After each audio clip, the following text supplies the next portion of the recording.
Welcome to A Taste of Theater, where everyone is a star. This is the place where playwrights from around the country will come to showcase one scene of their play. Today's star is shining bright on Reginald and Angela Baldwin of Waukegan, Illinois. We will see a clip of their play, God, I Got Issues.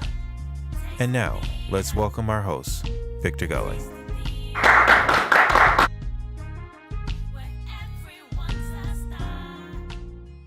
Welcome to A Taste of Theater, where everyone is a star.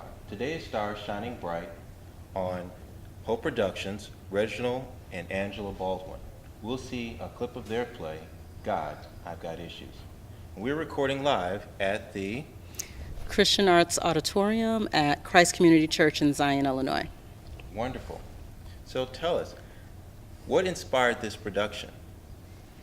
Well, this particular production, we were inspired by the many families that we've noticed that are blended, and we want to put out a message to those blended families so that they can understand that they're not the only ones going through certain issues and certain problems, but there are more people dealing with the exact same situation that they're dealing with, and that there is hope regardless to the situation that they're in.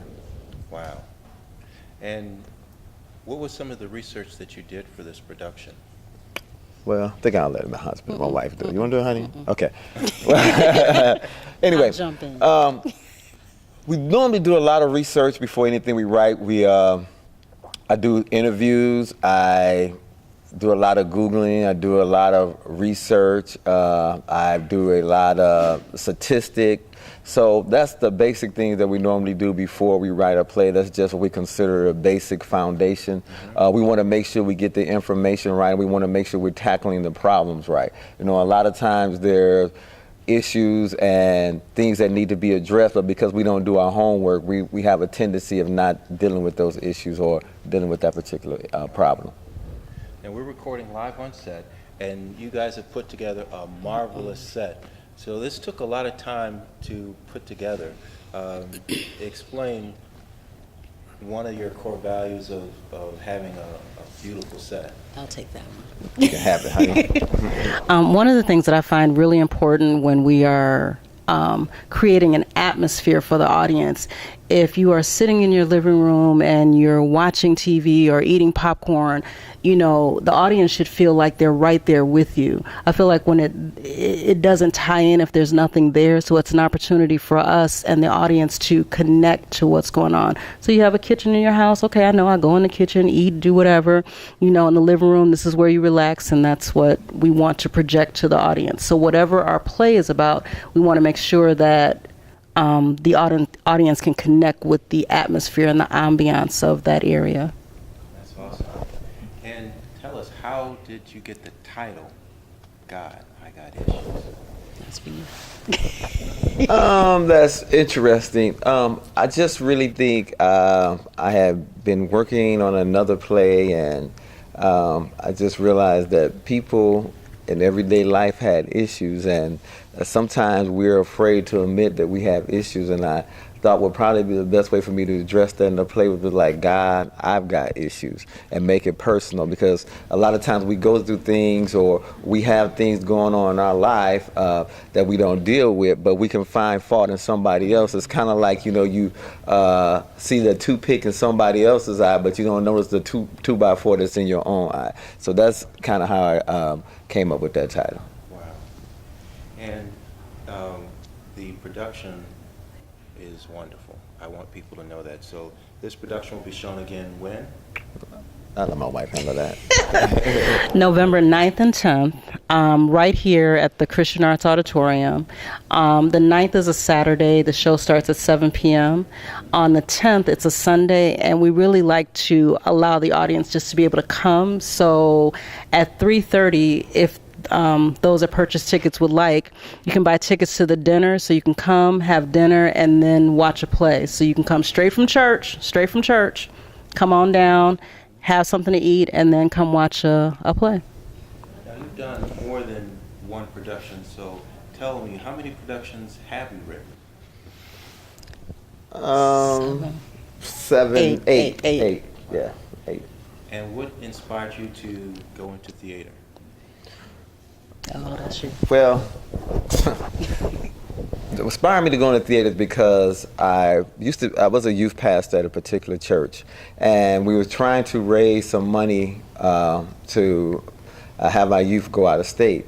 And we got tired of doing the same thing, selling candy, doing car washes. We needed something that we thought would be inspiring and fun and kind of get the youth more involved. So I got this idea about doing a play. So I said, you know what? We're going to do a play, and we're going to do this play in a month and a half. That was our deadline. So I started going to the library, looking online, trying to find the plays. But the problem was I couldn't find any plays that was relatable. And that's one thing that I'm really big on, finding something that people can connect with and something that people can relate to, or something that people can say, you know what, I understand what's going on here. So after doing all my research and not being able to find anything, I found myself in a position where either I had to write and come up with something, or this particular funding in this project wouldn't go forward. So I kind of prayed and said, okay, God, I'm in this situation. I got 4 weeks. I need to write a play. And that's when I wrote my first play, Thank God I'm Saved. Wow. And this production here highlights several characters. A teenager who's going through several issues, husband, wife going through issues. Mm-hmm. Who was the easiest character to write for? I would say, and my wife, she can see who she thinks was the easiest, but me particular, I think the easiest person for me to write to in this particular storyline would have been Zoe. And the reason I'm saying that because I know a lot of people who go around and gossip and, you know, say things that they shouldn't say, or I guess the best way to say it, we got a lot of people who go around who want to sweep around somebody else's back door but don't want to clean around their own back door. So Zoe is a character that I can relate to because I grew up around a lot of people who kind of had the same characteristics, you know. So that one was easy for me. Honey? I would say the wife, and I think simply because as a mother, as a wife myself, it's easy to put in what your thoughts are as a woman, but also when we write, looking at the male perspective as well. So it brings a different energy to it, but it allows us to really write, I would say, a balanced story. So who was the hardest person to write for then? I would say, for me, the hardest person to write for, which is really different, was the father in this particular story. And the reason it was hard for me to write to the father, not because he wasn't relatable or because I couldn't identify with the father, but because a lot of times men have issues and we don't really want to expose the issues that we have. So I felt by going there dealing with this particular one, God, I got issue, I'll be exposing a lot of things that men try to hide and cover up, but they don't deal with. So even in my own life, there were some things that I saw God kind of revealing as we were writing the play out, of some issues that I was trying to cover up. And even when I was going and writing the play and bringing forth, there were still things that I was like, you know, I shouldn't say that because I don't want to offend nobody, or I shouldn't do this because I don't want to offend anybody. But then I was like, hey, we need to know the truth. So by me putting the truth out there, I know that the scripture said you should know the truth and the truth shall make you free. I believe that this is a way of freeing up somebody of some of those things that they may have been bound or tied up in, or they're looking for answers and didn't know the answers, because a lot of times, man, we don't discuss these issues that we're dealing with. Wow. Now, I know what I walked away with after watching the production. What do you want people to walk away with as a playwright? Because sometimes those are two different things. I think for me, and I think our cast said it really well, I really, really want people to walk away encouraged. I really want them to understand that they are not alone. I want them to know that God has always got your back, so no matter what issues you have, God is there. And I just think it's important that even as we do the plays, we really, really try to focus on dealing with relevant issues. And so any situation that happens in our plays, our hope and belief is that somebody has gone through or may be going through it. So when they walk away, they know that I'm not the only one. You know, there is help. There are people that we can talk to, and it's we want to stay relevant, and we just want to make sure that people get it. Me, I just want people to walk away with hope, period. I know that's the name of our company, H.O.P.E Production, but I believe so many times we find ourselves in situations or dealing with circumstances, and while we're dealing with those situations and circumstances, a lot of times we think that we come to the end of the road and there's nowhere else we can go. But I believe that there's hope in every situation. As long as you've got breath in your body, there's hope.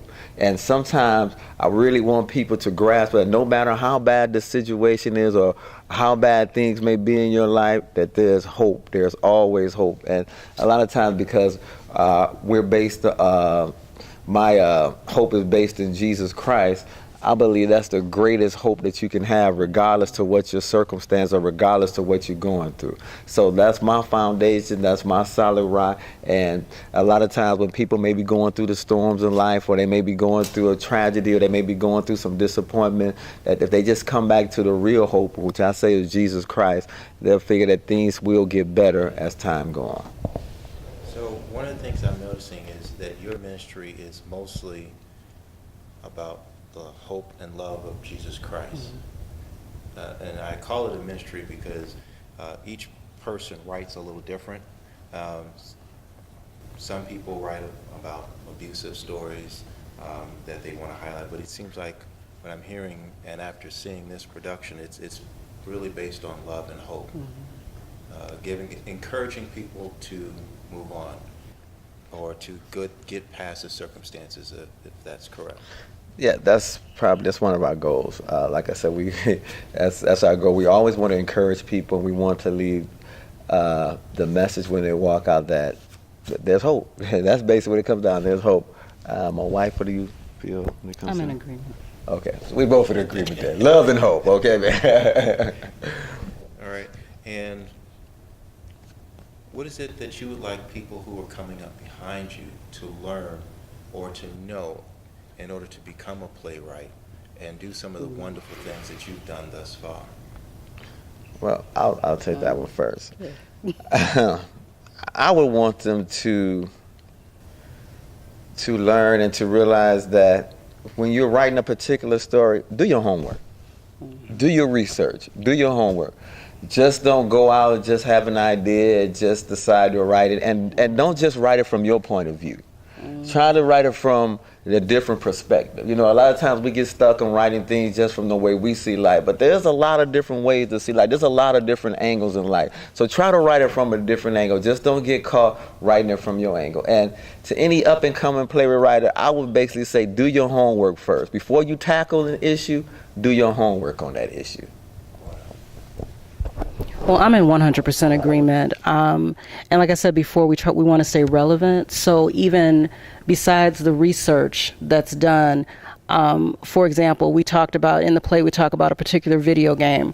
And, you know, even as we're looking at the news, this game has come out recently and people have spent over $800 million in 24 hours on this game. And yet they also know on the other side that there's a lot of death and things connected to that. So we try to even bring up things that are happening in the news because people can relate to that. So. And one thing I'm also noticing is you guys spend not only a lot of time on research and relevance, but you also spend a lot of time in preparation because this set, again, is beautiful. And hopefully you'll get a chance to see that. It's really well put together. I've been to a lot of plays where they didn't take the time to put together such a fine set, and I think you guys need to be commended on that. I have to give credit to my wife for that. She's really like the idea of things looking perfect, and that's nothing wrong with that, perfection. Excellence. Because excellence, that's what she said. But I believe that's very important. I believe when a person comes to your production, they ought to be able to sit down and look at your background, because I believe your background speaks for your production. And if you have an excellent background, excellent setting, I believe the audience come in and be prepared to expect something great out of your production. Wonderful. And how do people get a hold of Hope Productions? Life that's You can either call, our phone number is 847-672-8596. Our website is www.hopeproductionsonline.com. That's Hope Productions with an S, online.com. And just because I know people didn't have their pen ready, won't you give that information one more time? Okay. Again, our number is 847-672-8596, and our website is www.hopeproductionsonline.com. And the play is called God, I Got Issues, November 9th and 10th here at the Christian Arts Auditorium in Zion, Illinois. It's not too far. You'll hate you missed it. All right. And the Taste of Theater, where Where everyone is a star. Hello, hello, hello. My name is Tia Pratcher, and I am with Hope Productions. I've been with them for a few years now, and I absolutely love it. My name is Andre Madison. And what role do you play in this production? I play Rhonda's boyfriend, Gangsta Flo. Hi, my name is Liana Baldwin. And you play what? I play Phoenix, Rhonda's little sister. My name is Dot Barclay Ridgway. And you play what role in this production? I play the role of Zoe, the busy, nosy Christian woman. Hi, my name is Charolette Coleman, and in the production, I play Sherry, and I am one of the good friends of one of the main characters, Carol.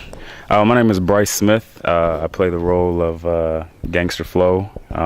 Been with Hope Productions for 2 years now, and this is my third show, so enjoying it, loving it. It's an awesome time and a great way to do ministry.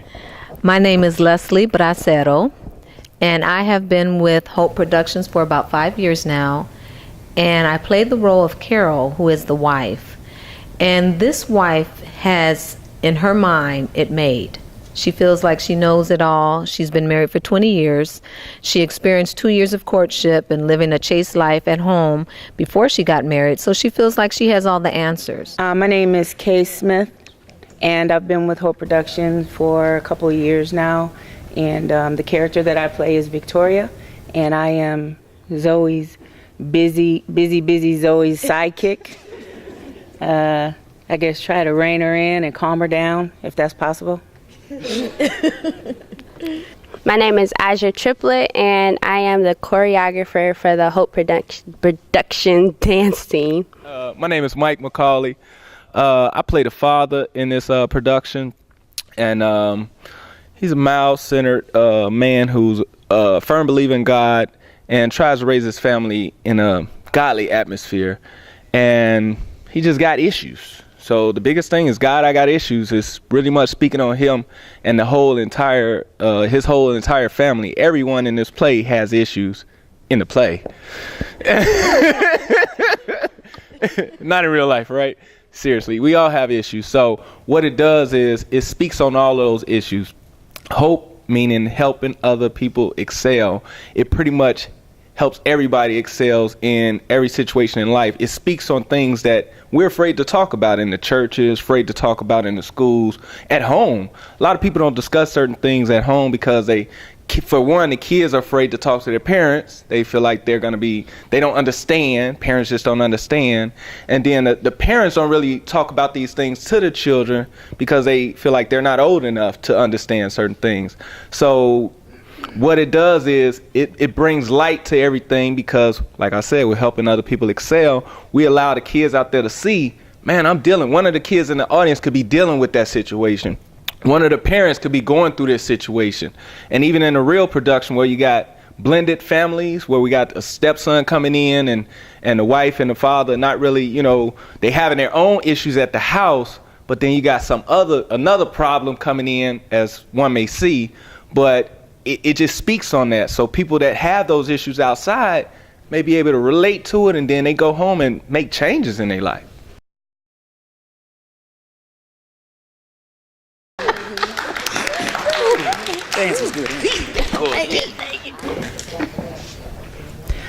One thing that I would hope people would walk away with is the fact that Christ did die for our sins, and he has all control, and he's our future. So don't hold on to your past. Those were things that were meant to get you to where you need to go, and there's always a blessing in the lesson.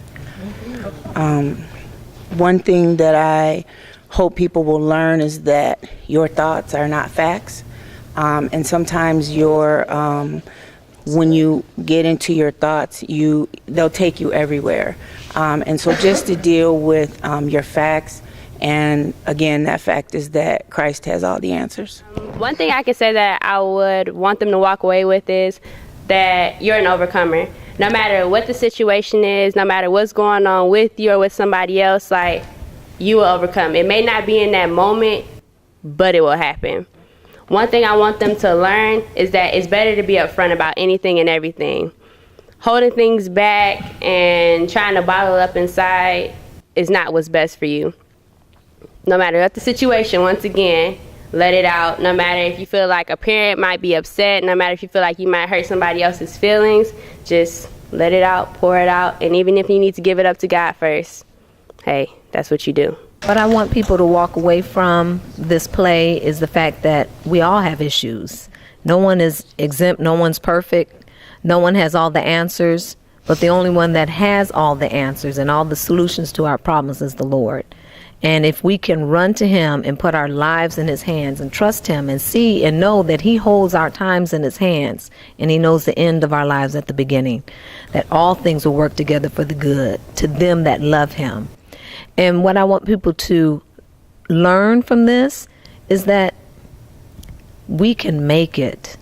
The Lord is on our side. And if he's for us, who can be against us? No, what I want people to walk away with is definitely that as we try to strive to live for Christ, we are not perfect. We are going to mess up and slip up and we're going to sin. But realizing that as we walk through this life that we're going to be tested. We're going to have trials and challenges. And it is about the choices that we make, the decisions we make, and how we endure through that. I think if once we get put ourselves out of the way and rely on Christ, then we know that we can lean on him for everything and he can get us through those situations. So I want people to walk away with knowing that there is no perfect family. There is no perfect person. There is no perfect situation. We all are going to be tested at some point. And what I want people to learn is that even when you do fall, because you will fall, it's not about how you fall. It's about how you get back up. And not only how you get back up, but how you get back in line and go the right way. So I think that's an encouragement to people. I hope that people walk away from the play with a message of wisdom and strength, and that they can do all things through Christ. And even though they see a whole lot of things going on with the play and a whole lot of issues, that they can still realize that God is their Savior. They can always go back to them. And I hope they learn that just to keep the hope and faith, and no matter how many issues you have in your house, you can pray with somebody, try your best to keep the best in that they'll be able to spread the word to somebody else and that can spread it so that we become a soldier of Christians. I'm hoping that anyone that's in the audience would learn that you're never alone, that Christ is always with you throughout everything that you do, and that you will walk away knowing that when you fall down, you can get back up and start all over again. It's never too late. I'm hoping that the audience will have a sense of renewed faith and renewed strength. And if they're dealing with any of the issues that are being presented, that they know that there's absolutely no failure in God. All things through him are possible. And what I want them to be able to walk away with, hopefully this will open up maybe even discussions at homes. If there's some issues that someone may be sitting out in the audience and they've been struggling with either discussing them or telling someone about it, even those very hidden things, that this may open up discussions in the homes, even opening up discussions over the pulpits to start dealing with these issues, because we need to start dealing with life's issues in the churches.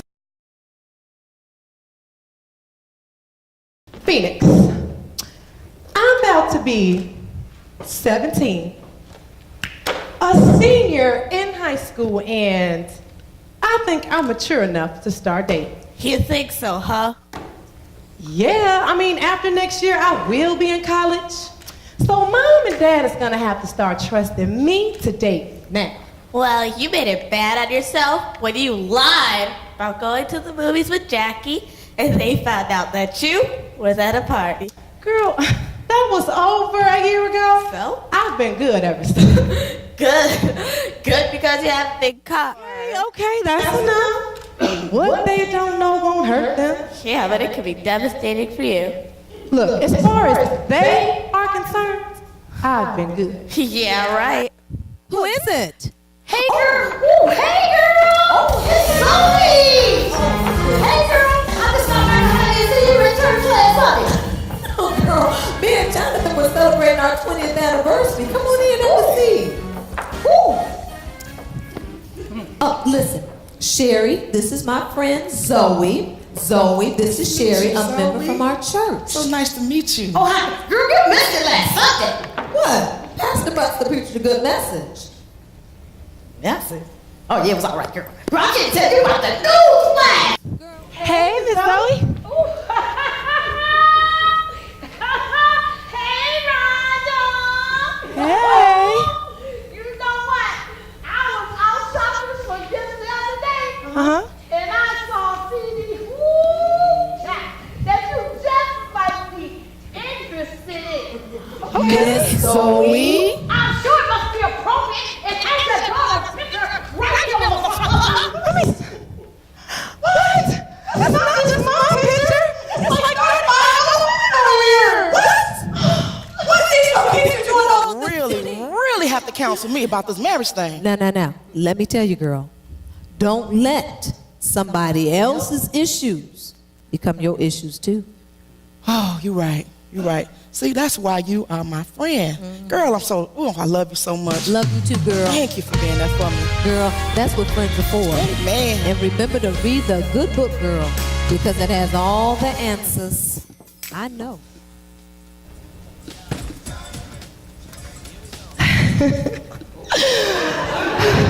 Hello, Rhonda. It's good seeing you again. We get some love from you. Hello, Brad. Won't be that funny when you end up with a Happy Meal at McDonald's. Laugh about that. Huh? Did you say something? No. I was saying how happy I would be to have a meal with my wife. Yeah.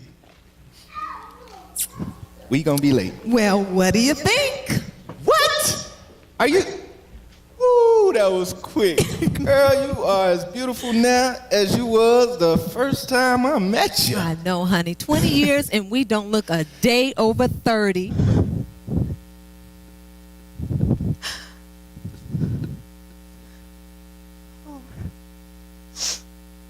Hey. I hope this is important. You know I was rehearsing for my upcoming concert. Working on your heart. What do you mean he's still working on my heart? God's man can't get to you because you're all closed up. Ain't nobody got time for that.